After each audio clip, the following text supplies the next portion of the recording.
Hello, today I'm going to present to you a summary of a study monitoring roadkills during 3 years in a road adjacent to a national park in Panama.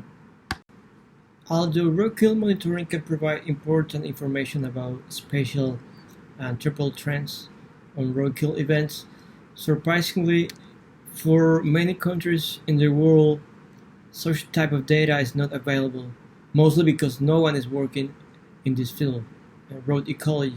For example, in gray in this map, what you see are countries in which the author of this review from 2020 did not find any data available about roadkill trends in those countries.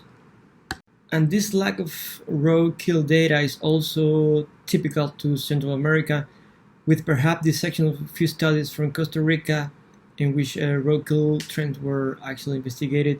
For this reason, I chose to work on roadkill data for a certain area in central Panama. I carried out this monitoring along the Via Mar Torrijos, which is marked in red from the town of Paraíso until the City of Knowledge. This road goes along next to the Panama Canal. Besides, I also monitor in blue the City of Knowledge until the Metropolitan Park. I quantified the taxa of the roadkill.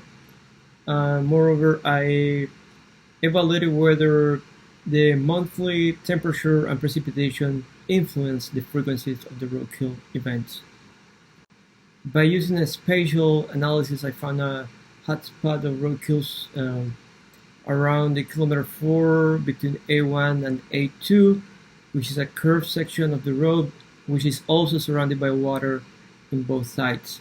The yellow color here show the highest frequencies of roadkill events. The two most common roadkill species found in this study were the iguana, the green iguana, and the Tamandua mexicana, the northern tamandua. I redid the analysis separately for these two species, and I found similar trends that the trends I found for the overall roadkill data. Here, this is a summary of some of the species that I found during the monitoring. And to highlight only two examples is the lesser capybara, which is normally a species that based on the IUCN status, there's not much data available to determine its condition. For the Geoffroy's tamarin, another interesting roadkill event, the fact there's an arboreal species that apparently goes on the ground to cross the roads. I did not find differences in the number of roadkills events per season in the dry and rainy season, but I found that the number of roadkills tended to decrease with the average monthly temperature and the average monthly precipitation. There's evidence in the literature that these two factors can be influential in the probability of roadkill events. And one might wonder, given the importance of these two factors in the probability of roadkill events, how climate change may affect these dynamics. And climate change may be already playing a role in the dynamics of roadkill events.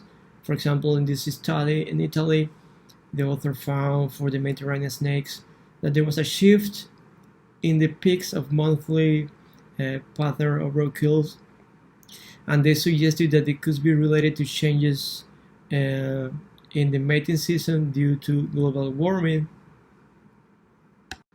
And to conclude, I would like to give you this take-home message. There was no effect of taxa year or season, but there was an effect of temperature and precipitation on the monthly counts of roadkill events.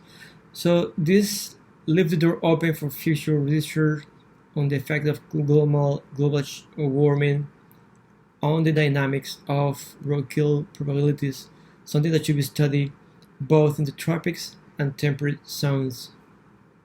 Thank you very much.